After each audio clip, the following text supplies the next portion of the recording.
We're up to start. Students at age 22 and now 3 or 4 year olds. Who's behind that? I think, That's the state? I'd have to check. well, the federal government Oh, has fine. pushed the 3-4. A lot of states have, they're pushing all states to take the 3 and 4 year olds. I don't know, and we're one of the states that are further behind, and a lot of states already take the 3 and 4 year olds. The older level, I think it's part of that IDEA federal special ed law, I think, I'm pretty sure. We get people like our senators and legislators, they need to help us. No, and in some ways, I mean, this is a separate commentary, the taxpayer dollars will be supporting people with those needs regardless if it's through the school system or other disability-based Right. systems. So, you know, in some places, schools are a better place to do it, and in other places, there are other social service agencies that can, but, yeah. Well, I'm concerned for you, Peter, in anticipating from the budget committee that should we see a big plus up this year in special ed, something like this, about an education program that we need to start with the budget committee and the town meeting to tell people what this is all about. I guess if you've got kids in town, you talk to them in school, you probably have a feel for it. A lot of old people around like me that don't have that exposure. And if you got a big book on the budget, I can't say sell it. But Yeah, right. Communicate it. Yep. We had a big look on the budget last year, the regional programs. And we will be experiencing, you know, over the course of this year, we're seeing how we did in budgeting for that adjustment. Every school budget in the AOS had to make some, you know, we were looking at costs that we couldn't project as being as evenly, you know, matching the historical data of the previous 5 to 10 years. So we did our best to anticipate what might happen. We started including tuition, which we did here. And we started, you know, kind of imagining a staff that could accommodate tuition students so the revenue would match the size of the staff. And we're still seeing, you know, that didn't all work out. You have to anticipate, you have a lot more variables to plan for. And you have to anticipate that anything could happen. So we did that, and what we'll be doing is not so much planning for a blip, but looking at how the first blip kind of actually compares to reality. And then saying, now we're gonna have another blip. And so we've already passed the sort of stage of seeing change. We experienced a lot of change in the current year we're in the budget of just a year ago. And now it's sort of like seeing how the adjustments to that were made then play out and how we'll make another set of adjustments. So we're deep in on right now.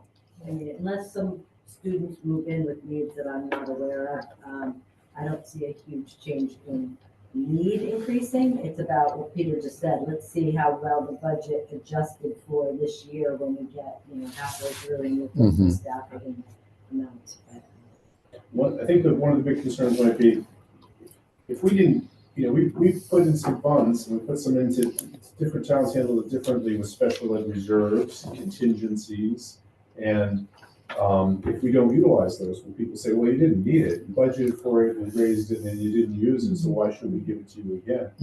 I think a lot of truth, we don't know what year we're going to use it. That's why we advocate for reserves, so that we can draw it at any time. So we have to kind of see how we get a little further into the year. So far, we did a good job planning for these reserves. We haven't had to activate any of them yet, you know, but that's what you want. So hopefully, in the best case scenario, the reserves we built this year will be there for us next year as well, and we won't have to add to them. You don't have to add a lot more to it because it will hit a point where it's a good threshold to keep. Right.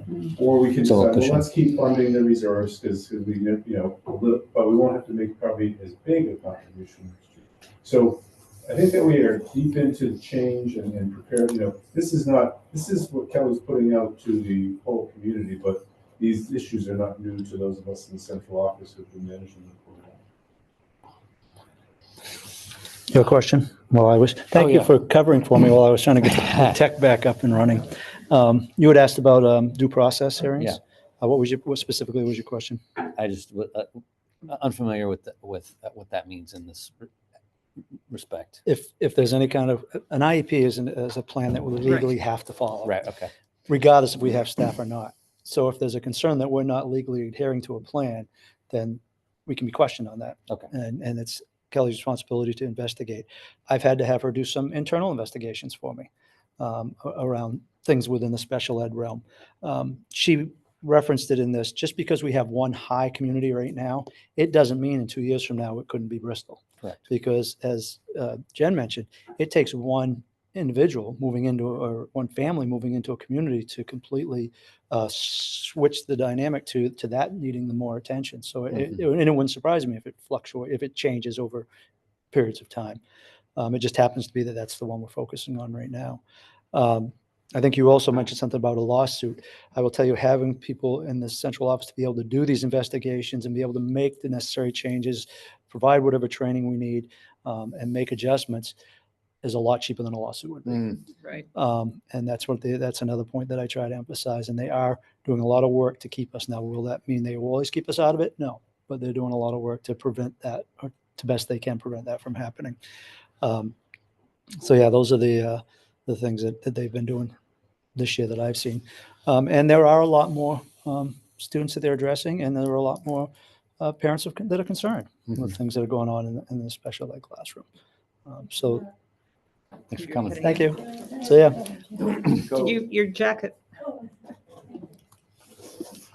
All right. Well, thank Kelly. I will. On our behalf. If you have any, like I said, the video is in your shared folder. Right. Okay.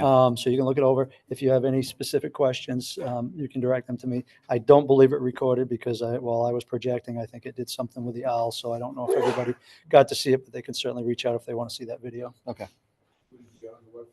I'll see if I can get Kelly to load it up. Yeah. All right. So we'll continue with our agenda. I need action on the minutes of our last meeting, November 6th. I have a question. Oh, sure. Just a little thing.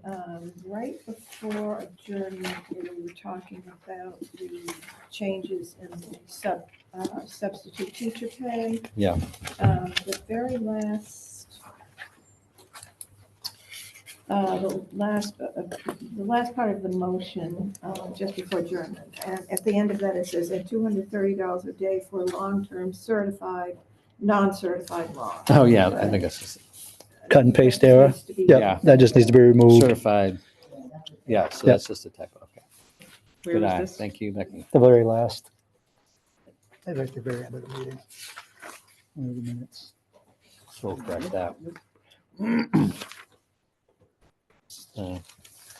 Keep going. It's the other way. It's the other way, right? Yeah. It's right. Yep. It's right there. Ah. What should it be then? Just cross out just those. Cross off the non-certified long. Thank you. All right. With that corrected, I'll still take a motion. I'll make a motion, we accept the minutes from November 6th. Second. Motion and second. Any other discussion? No. All in favor? Motion approved. Chair's report. The next regular meeting of the Bristol School Board will be January 2nd, 2025, which is a Thursday. Right? Next meeting of the AOS Board will be on December 10th, Not fifth. Not fifth, not 5th, at the central office. correct. The AOS 93 public budget vote will be on December 18th. Yeah, and that was another one. Actually, We were it's throwing so many dates around and there's Right. so many Right. conflicts this time of year.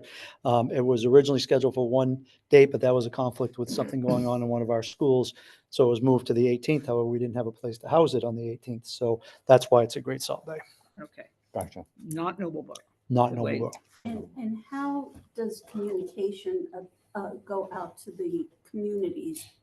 Is that our responsibility? I'm going to look to Peter. Peter, how's that been done in the past in this district as far as communication of the You mean the budget? AOS meeting? budget? AOS vote? budget The meeting. budget meeting.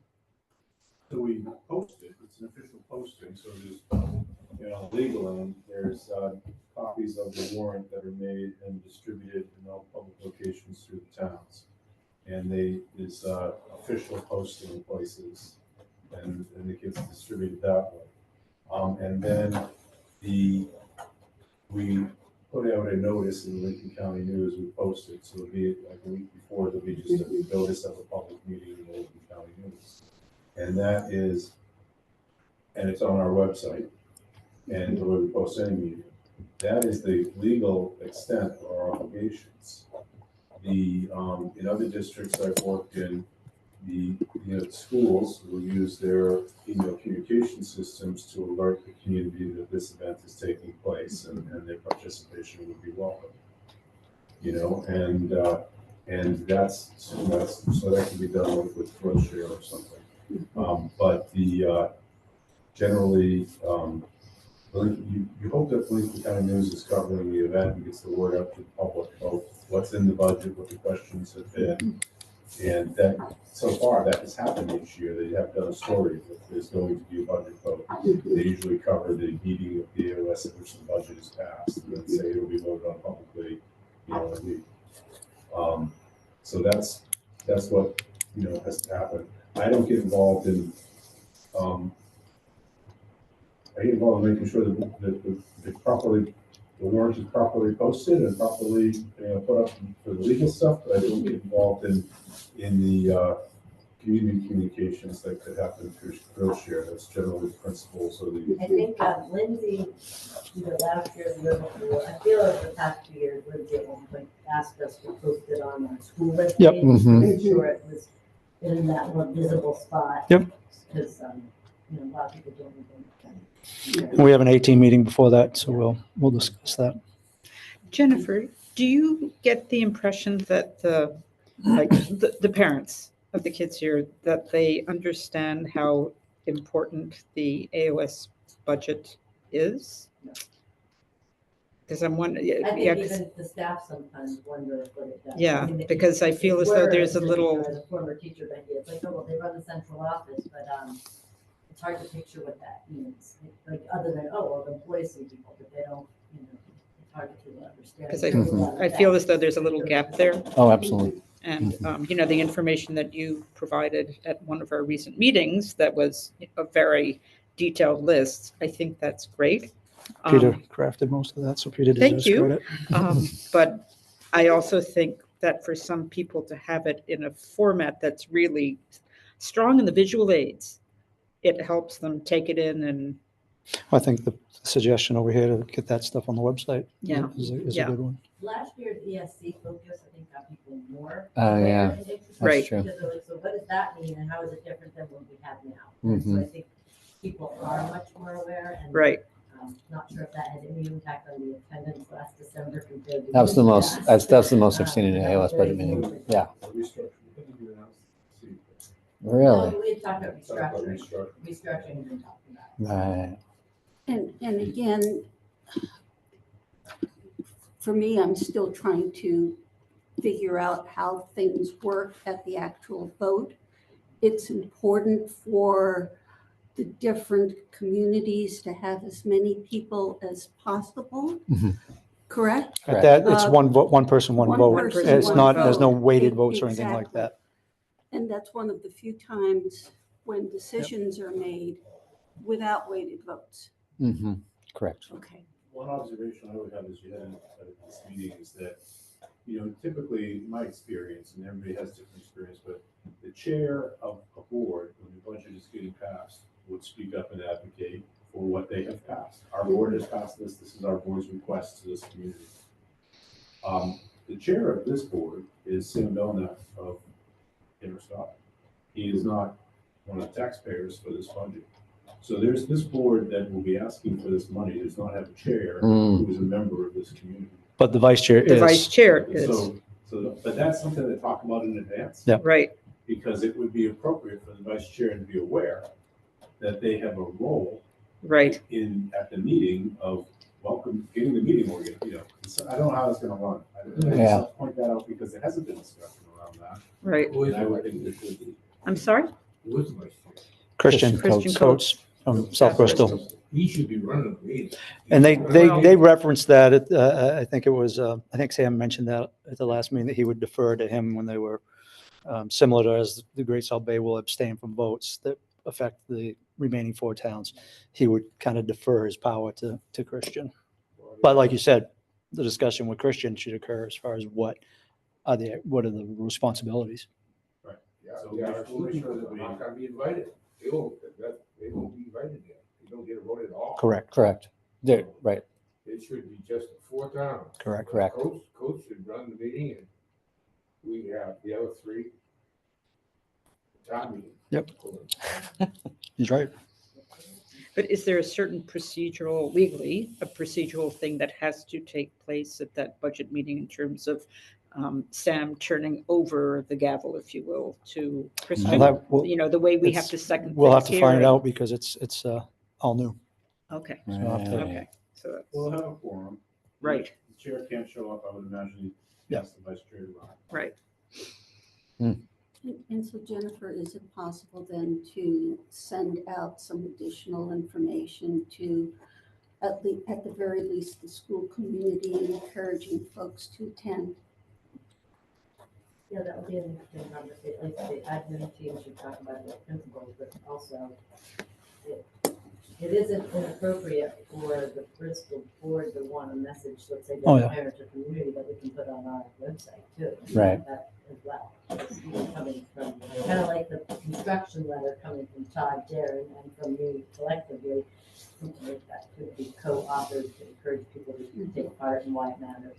Because I don't think they know.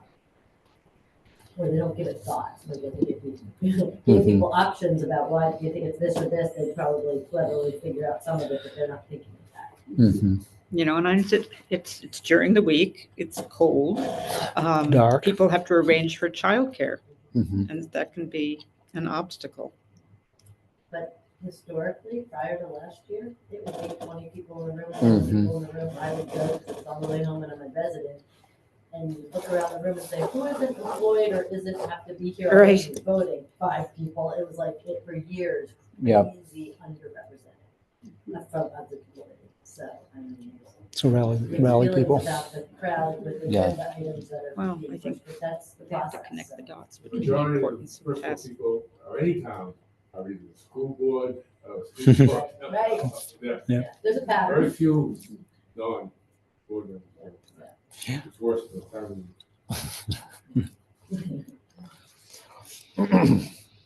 Okey-dokey. Moving right along, we could have our AOS 93 report from our own June Donenfeld. How much time do you have?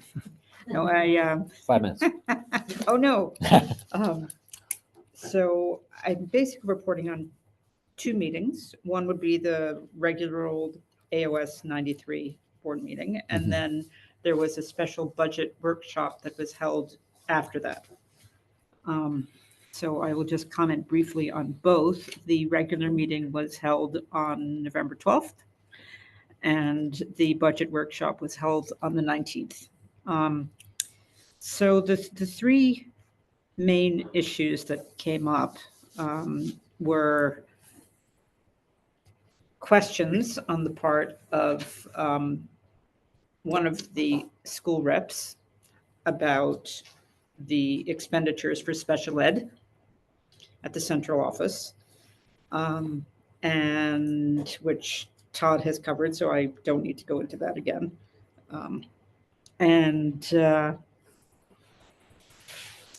Another issue was the possibility of changing the current cost sharing formula Mhm. for the AOS central office services among the 4 schools.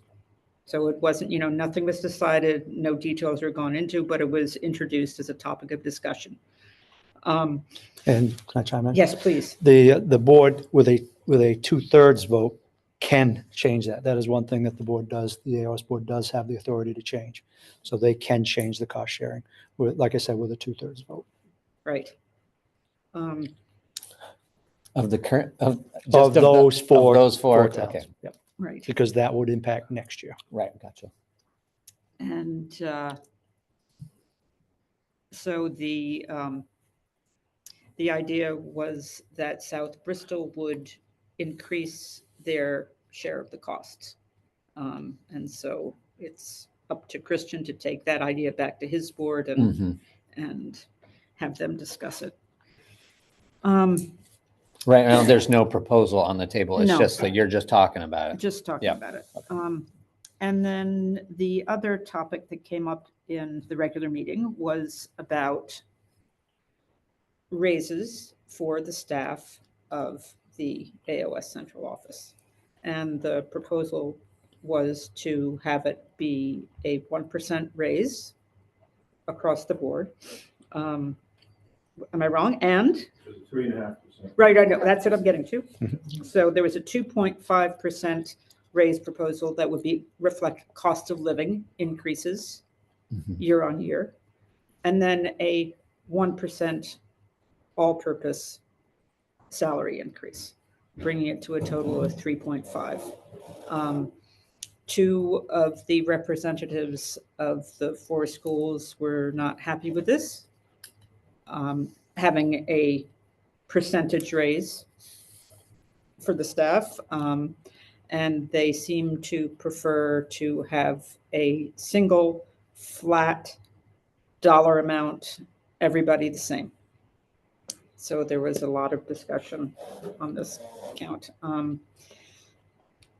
Moving on to the November 19th budget workshop, Peter presented various scenarios of what costs might look like for the 4 different member schools should the cost sharing formula change.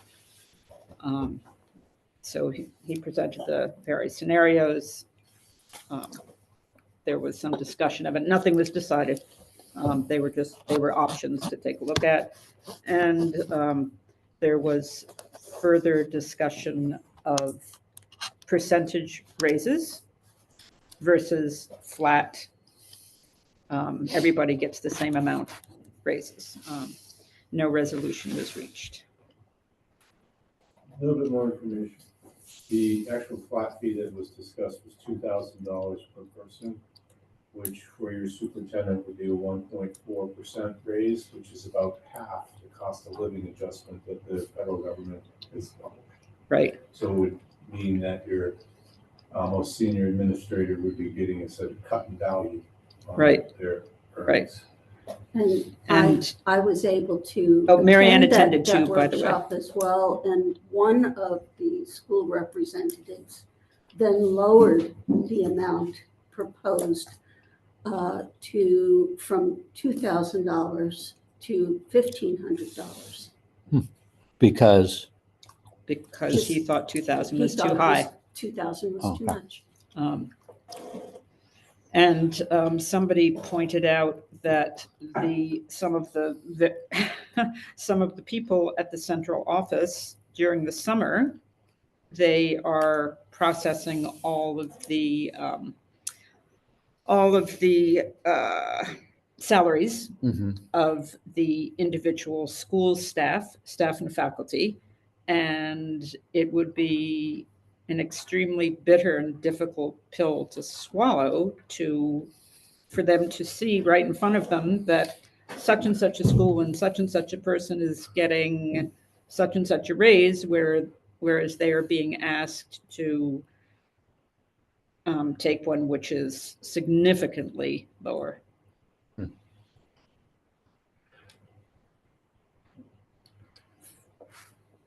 Any questions? This all actually worked out by the, Yes. second order, when we vote. Yeah. So next- Yes, Your 10th meeting is, I know. I'll be there, be interesting, if I. Public meeting. Come sit on the couch. all right. So, Do you need anything So, from yeah. us, June? magic wand, nice. I think we have to hear back from South Bristol Okay. about any prospective changes in cost sharing. And Can I speak with the cost sharing for a moment? Yes. The proposal that is currently being considered and will be essentially voted on at the next AOS meeting is the current cost sharing formula is 100% of the costs that you pay are the percentage from the students you have in the AOS. So you right now have very close to when you get into a 4-school AOS, you get away from those just costs that you're planning for. I think you're around pretty close to 29%, and that's obviously higher than a quarter. So you pay more than a quarter of the money. Nobleboro and South Bristol are both much less than a quarter. Nobleboro is actually not much less, it's like 23. Jefferson's like 36, and South Bristol is 10.5. So the proposal is to change the formula so South Bristol only paying 10% of a 1.3 million, 3 or 4, well, this will be $1.2 million budget, is a small amount to pay for essentially the same amount of time it takes for everybody. So the adjustment that we are proposing is that the first 50% of the costs of the budget, everybody shares equally. The second 50% is then divided by the number of students, which is actually, from what the presentation I made, we're very generous to South Bristol, because it's not asking them, still not asking them to pay for equal amount of services, even though they receive an equal amount of services. So it's giving them, and they said this at their meeting last night, they felt it was a generous proposal. But what it does is, as they pay more, your number comes down. Jefferson's number comes down considerably. Nobleboro's is almost, it's so close to 25, Right, it just kind of creeps along a little bit with any big, you can move South Bristol like this and Nobleboro just shifts a little. But you and Jefferson drop every time you move that dial to South Bristol. So financially, it is very much in the interest of Jefferson and Bristol to change this cost share formula. Nobleboro, it almost doesn't matter. And South Bristol would be paying considerably more than they do now. The fairest thing that I can see is everybody pays the same. So so to speak to, there's no school that I wouldn't say it's fair, that this formula is generous and fair. To Bristol and Jefferson, I'd say it's very much in your interest. Yeah. Support this. That's just the way the math works. Thank you, Peter. All right. Any questions? Vote or just? This is what I was talking about, that the board has the authority to change the cost sharing formula Board, with a two-thirds vote. Any other questions for June? All right. Thank you, June. You're welcome. Superintendent's report. Yeah, I'll go quickly through mine. Just some things that I participated in or done between the last meeting and this one. I did participate in an anonymous threat mitigation webinar. Obviously talking about anonymous threats that schools may receive. Hopefully we won't. I also participated in a quick site data warehouse webinar, which is a platform that's going to allow our schools to be able to access their own student data, but also student data from across the district, as well as across the region or the state. So as I get more familiar with that, I'll be bringing that information to the administrators. I will be, this doesn't really pertain to any students here. I don't believe that we have an Ada Erskine, but I did visit, I think I shared at the last meeting, I visited Lincoln Academy. And I mentioned academies earlier and how, it can be a challenge. They're very, very willing to work with us. And I had a very good meeting with them, and Erskine reached out to me. So I didn't mean to sound like they weren't willing to work with us. So I'm going to go visit Erskine tomorrow afternoon. So I'll get to see the lay of their campus as well. One of the things that is coming down the pike is the new Family Medical Leave Act, which I'll be providing you with more information about. Had a Midcoast superintendent's meeting. One of the things that really resonated from that meeting was Rockland is also participating in the pilot year for the 3 and 4 year olds. And I've always, as these things have rolled out, I've always been one to say, well, let's slow the roll a little bit. Let's see what challenges they face. And then we'll learn from their mistakes and we won't make the same mistakes. But one of the things that the superintendent shared that really resonated with me was they're finding that the sooner they get the students at the younger age, the more influence they have on the development of behaviors. Yeah. So they're actually seeing, that they're getting them 2 years before you may normally get a student at chronological age. Right. Their influence is having a positive impact, and they're seeing less of the more challenging behaviors that we mentioned all through the Right. special ed presentation at those older levels. So, and I think Jen made a reference to it earlier. I think one of the reasons you're seeing things like this pushed onto schools is schools have traditionally proven that they can perform and address the needs of students successfully. So I think that's one of the big reasons that you're seeing the push to do it at even younger ages. But that was really something that as he shared that with the group, that really stuck with me, and it made sense. As I was driving back, I was like, that really does make sense if you can, help form the behaviors at a younger age. So I do think that there's some very potential positives of this down the road. It doesn't start till 2028. Is Okay. when You that mean the opens. requirement. The requirement, yeah. But the, Pilot year one is this year. But there's still instructional staff as well, as special ed staff, are interested in pursuing the pilot. I Yep. don't know if we've talked to Kelly or what we do. Yep. And Todd, is there some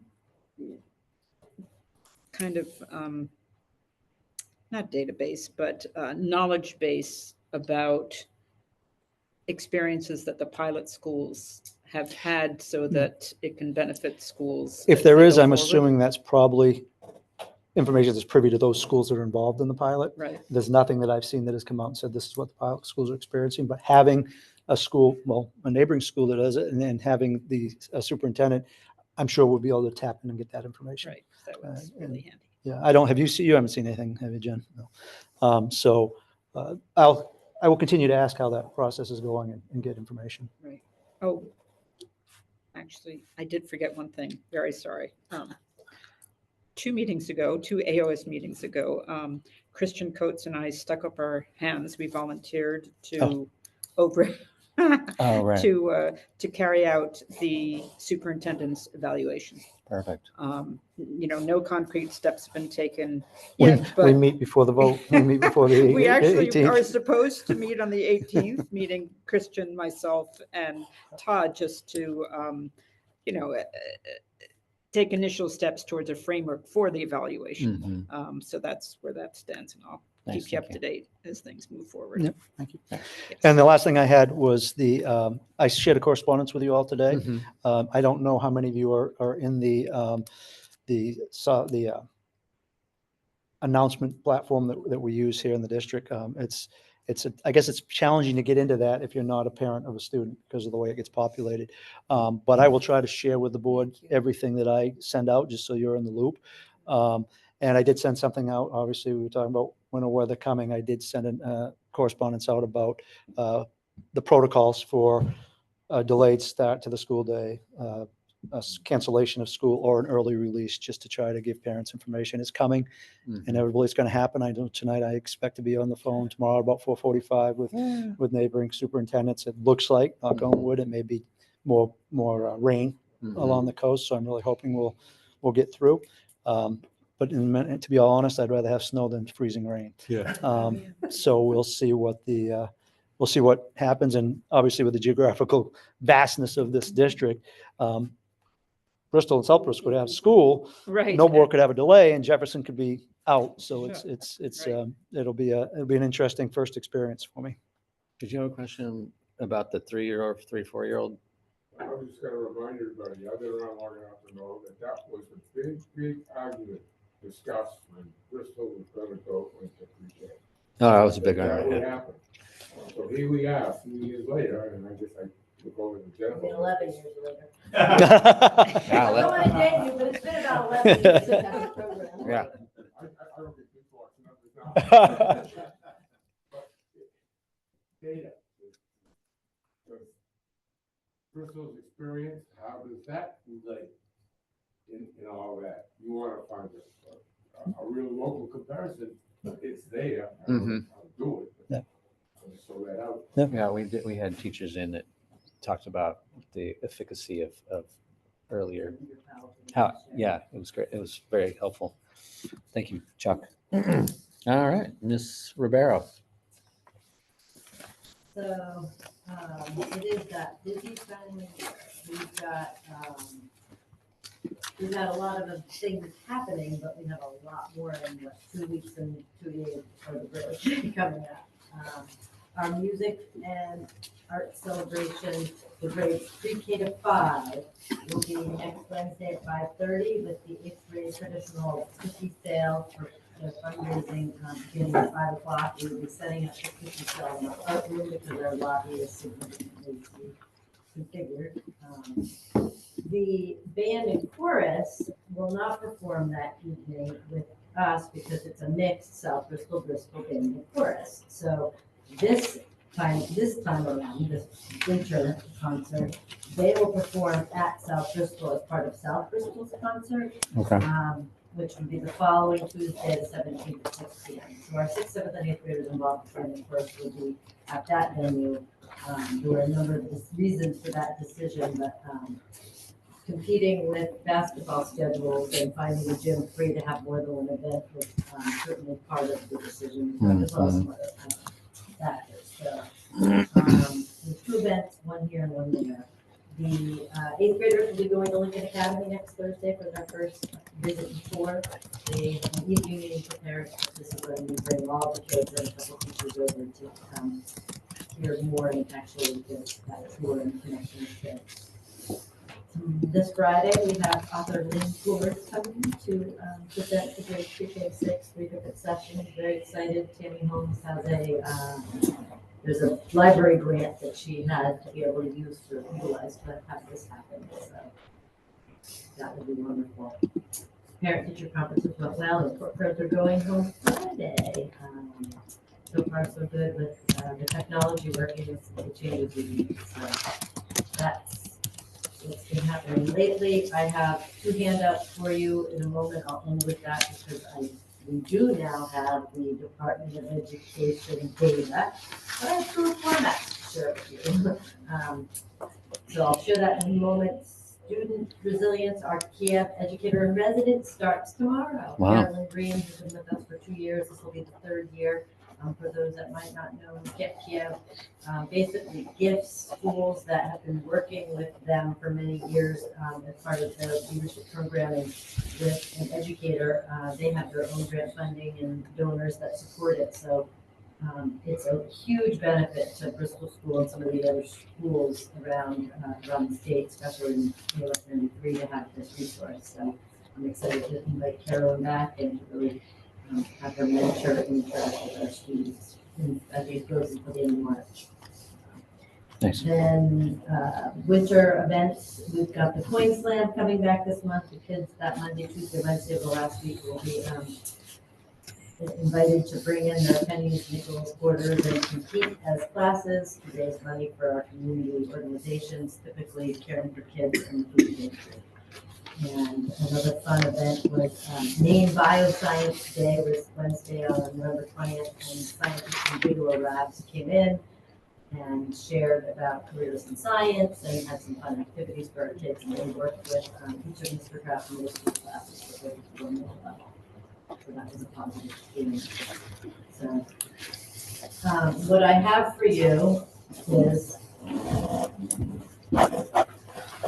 one form from the school, the state website, and then the other form was a chart I made.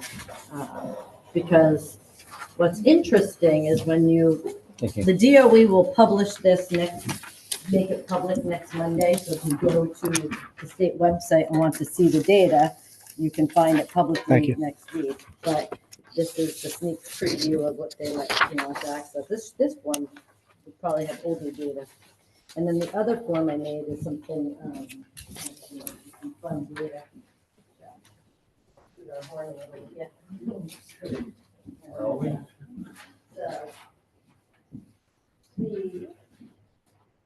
The bar graph from the Department of Education has 4 years of data, and they make it very clear in the yellowish box above that the 2021 and 2022 data is a very different test with different expectations. So the first 2 bars on that bar graph aren't comparable to the 2 most recent ones because it's a different set of standards and expectations. Gotcha. So if you look at the 22-23 graph for ELA, for math, and for science, and the copy is not good quality, I apologize for the copier, but all the kids in dark above are the proficiency level. So we're pretty steady with 76.7 and 75.7 for ELA the past 2 years. And then with math, 73.3, 71.7. And then we talked about science earlier this year. Some of this data doesn't fully match the chart I had, so I have to dig in with that, but I only saw this one, found this one probably over the weekend. So this data is different than the chart I just made for you. So the chart that you see, I took the data that's in this report and I found a different version of it. And it is what's called the main through-year assessment / DOE accountability report. The data we're held accountable to is for all of the kids who are Bristol residents, whether they attended Bristol school or not. Okay. So if we had a student that had a superintendent's agreement to Noblesboro, they still count on our scores even if we didn't teach them. A student that is sent to a life skills program in Jefferson from Bristol, but took the test in Jefferson as a life skills student would be on our data, even though we didn't teach them. Flip side of that is we have students attending Bristol school, a parent who don't live here. They have a superintendent's agreement to come to Bristol, or they were in our Compass Regional Behavior Program last year. That data wouldn't show up on the DOE data because the town of record is who's accountable for the data. Okay. So what's interesting is when you go to the state website, it's just saying how do Bristol kids perform, not exactly how is Bristol school performing. Does that make sense? Yeah. So when I first looked into the main through-year assessment data that I found on the inside the portal for the testing that has all the student reports that I have to hand out to parents and did the calculation. It was on the physical kids who took the test at Bristol school. So how well did our kids in our rooms, regardless of what town they came here from, do? So when you read this chart that I made, the first column for for math and reading that I have here is how we did with the kids that were here. The column on the right is how the state reports us, because that's how the kids who are from Bristol. Okay. So it's nuanced, but when I saw that spring 2024 ELA, we had 80% of our students meeting or exceeding on the test, I was like, wow. And then in this report, I got access to, because Todd got us, the access. I said, wait a minute. How come it says 75.7? I have 80. And then I realized it's not the same kids. Huh. So the interesting thing is the left-hand columns is the impact that the school's programming and instruction and classes are having. So Most schools would like to have either one of those numbers. and Yeah. what's cool is the consistency over the 2 years. Like there aren't glaring differences in performance. It's a steady data set. So what is MTYA? Main through-year assessment. That's what they're calling it. Yeah, I love all the new years. Wait 3 years and wait 3 years. It's in and that it'll be yellow something else. box. If you look at that yellow box, it's right in there. And what's really hard, you go into their comprehensive assessment system website, the Department of Ed, and try to read about this. The acronyms and the references to things you need like a cheat sheet, and I'm even struggling. Oh, there's So no glossary? Yeah, and I emailed the people, Krista Averill, today just to confirm that, am I, figuring that out correctly about why the data isn't the same? That's how I remember it from 7 or 8 years ago, but I haven't gotten that to me. So, but anyway, it's good news. We're doing very well, and we have work to do in lots of places, but when it's working, is truly working. Jennifer, I have 2 questions. So the bar chart one, because the test changed, Yeah. this basically means that the new test is more rigorous. I think Because the numbers standards that or they- the- I Right, think everyone the went test down. was more rigorous, but still the NWEA tool that they use. They set the bar of what the score is to calling it, of what they considered at at level proficiency and above. They changed those standard spots, those markers. The questions were dramatically different, but I think they claim that they changed it to match the standards better. But when you look at it, it still looks like the NWEA questions. Like they didn't revamp the entire assessment in the state of Maine. So I don't quite, I think in general, it's not that's really that much harder. What they say is meeting the standard is gotten harder. Got it. Does that make sense? Yes, makes perfect sense. My other question was when, because this is such a small school, and numbers can be skewed, Oh, absolutely. right, really easily. The numbers for these exams, these assessments, are they for all kids or the kids who have learning challenges don't take the test? All Or kids, so the only students who who are eligible to not take it, so to speak, have to have, when you saw Kelly's numbers. Right. Like the kids that have 50% or more of the program outside of the regular program, they would fall into that category. And they also would be a kid that needs an alternate assessment because they can't even access. And so that happens very rarely in a school this size. If you're a school that has a large life skills population, you probably have more kids in that category. But yeah, so we have not had a kiddo in that category in grades 3 through 8 in a long time. So all of them take it, even if they can't even read equations or close. And so if they're taking the math test, they're allowed headphones if their IT says they can have that accommodation to hear things read to them. But the reading test is going to be, the ELA is going to show as significantly lower for kids who have significant reading disabilities. That's the tricky part. But even with those needs, our kids have made a lot of growth in that. Right. Okay, thank you. Any other questions for Jennifer? Thank you very much. Finance report, So Mr. everybody has a finance report that's here, it's November and the month, that that's up to the next meeting. And this, you may not see it really clearly as you look at it, but what I see here is a lot of progress because we were able to work with After Fund to improve this report considerably. They did a new release in the middle of November, so now the encumbrances is automatically appear. We've been struggling to kind of like capture those and show them until this month. This is the first time I've been able to generate a report where the data is all, coming at the same time from the same source. In addition, Jen and I met before Thanksgiving on the 19th, and we went through the budget line by line, found some people who were in the wrong account line, special ed techs that were in regular ed and things like that. And we worked and cleaned up and moved everybody to the right places. We also identified some budget revisions which still need to get made, which is just moving money that was from one line to another. But we've done a considerable amount of work. But what we really did in that analysis was make sure that we're on track with everything. And we are, and it looks like it's in fine shape. The one of the big changes that we are on top of, and it's looking good though, is the fact that the tuition revenue will not be the same as, it won't be 200, it'll be closer to half that. But we don't have the number of staff that weren't in place for in special ed for ed techs, et cetera, to receive those students is actually less than the loss of revenue. So, then that is all positive for us there. We double check that. And we looked at the other costs that are changing. So we're on track with FY25 just fine. But we have some things from FY24 that we still need to take action on. There was a considerable fund balance forward that we now have zeroed down, or not zeroed down. We have dialed in pretty accurately. And I'm not making any recommendations tonight because I'd like you to look at it in conjunction with your FY26 budget.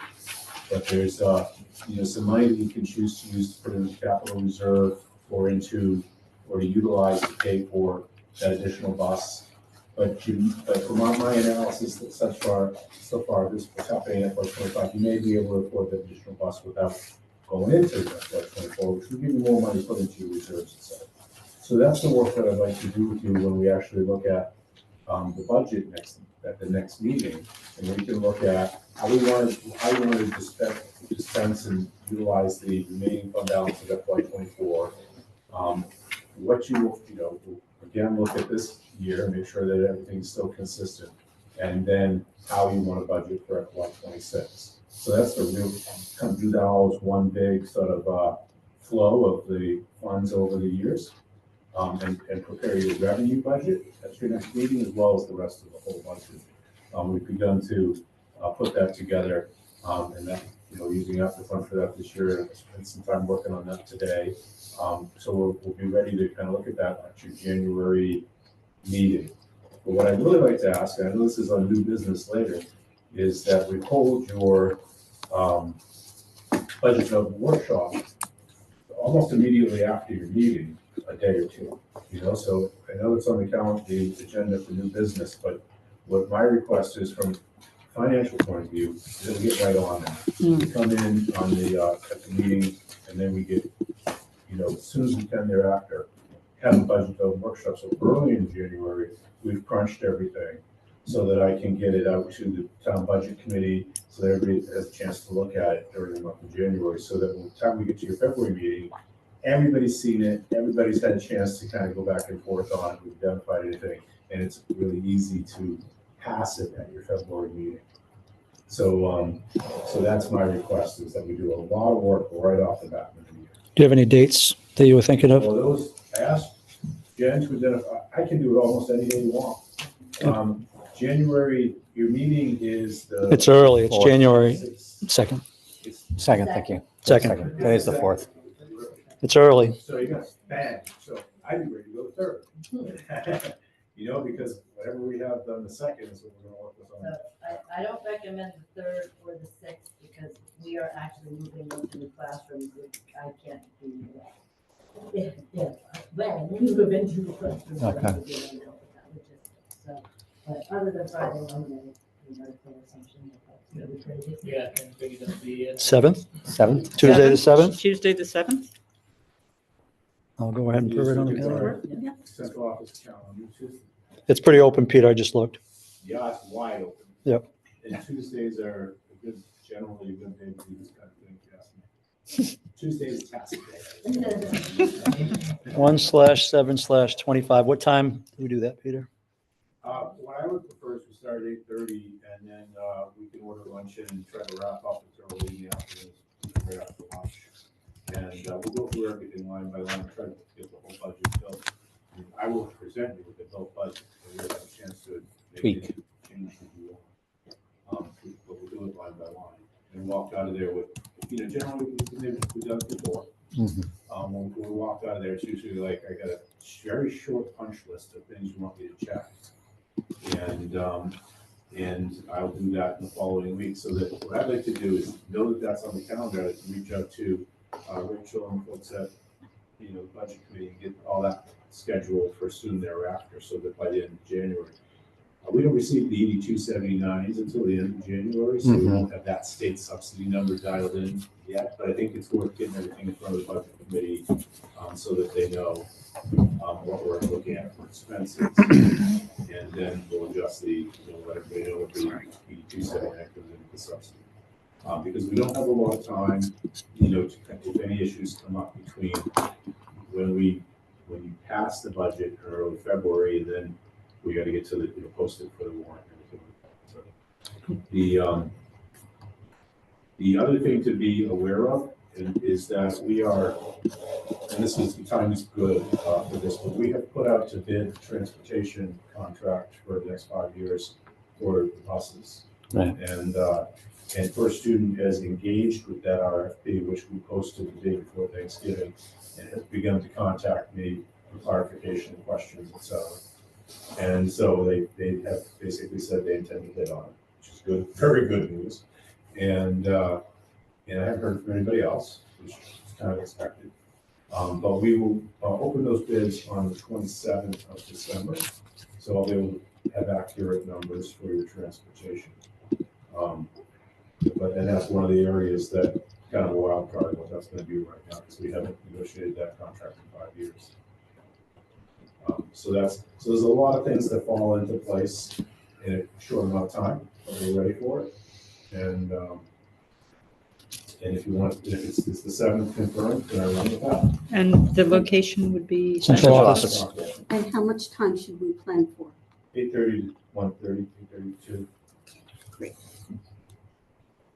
And hopefully Kelly doesn't have hopefully Kelly will have 45 minutes or so within that. Whenever Kelly's available, I'll talk about this date. She usually is, I can do it if we do it first thing, or I can do it at 11 or something. And we'll have her join us to go over the special ed piece. And then Todd will be there, and I'll be there, Jen will be there. Her calendar's open right now. And then John will, John and Jen can decide how they want to present facilities. We'll have it all ready to go. Great. All right. January 7th. Starting out with a bang. Yeah. All right. Any other questions for Peter? All right. Thank you. Hearing facilities and maintenance report. Mr. Carroll. Report, everything is operational, new equipment is running and functioning, the classroom, the heating system works very well. So that's good. Everything is, all the old equipment is all operational and running. That's really about all I have to report. I would like to say that the new fire pump is installed, the pump is in the hole. The board is sitting on top of it, the control panel arrived yesterday, they're figuring out how to get that out back and in the room now. The electrical is run to the building, so it's just a matter of getting it into the building and into the controller and the pump. So everything is there. Wow. So it is looking much better. The pump house is partially complete, the roof is on it. They were putting the sides on it the other day, so I think that's coming together quite well. Front entry looks good. Yeah, those windows look nice. It's looking quite nice. Yeah. Hope everybody get to see that if you didn't drive by during the daylight. Yeah, it is the daytime. You gotta go through the daytime. The new storefront doors and windows are in, and that look really nice. Yeah. The light pole that got damaged last Yeah. year, reinstalled. Yeah. Notice It's that. important. My kids noticed that. Just in time. Yeah. Show. We are waiting for, I don't know if we're gonna get hot top in that this year or not, depending on when that hot top plants are closing. So I am working also on a 5-year plan for deferred maintenance for what we're gonna need to take care of in the next Right on. 5 years. Great. Thank you. Thank you. That's it for me. All right. Any questions for John? Okay. No meeting from the restructuring committee. No old business. Did the new business. No policies. Future board topics. Support staff salary scale. Any other future board topics? Hearing none. Email me if you think of anything in the middle of the night. All right. So with that, we'll have our executive session. Yep. Need a motion to go in. And that's so I'll make a motion Oh, yeah. according to 1 MSRA subsection 405-6D pertaining to negotiations between public employer and public employees. I'll make a motion. Second. Becky. All in favor? Becky was the second. Okay. Thanks, y'all. Peter, did you want to have any say on this? Yeah, why don't you? We gotta turn the owl. Yep. Does Owl go? And we come out at 7:55. Okay, we're out of our executive session. And do we have a motion? Motion. Make the motion. Okay. We increase, we give 1% for the PF, the family layback. FMLA. A second. Is that all? Is that clear enough? I got it. I think I said cover the 1% for paid Yes. family medical Yeah, leave. so we have Yes. And it a was. motion and a second. All in favor? Aye. Aye. Perfect. Okay, Emil and there. All right, well, let's adjourn this at 7:55. Thank you. Well, good thing we didn't make it to 10 minutes. We're still recording. Hold on. We're still recording. No recording.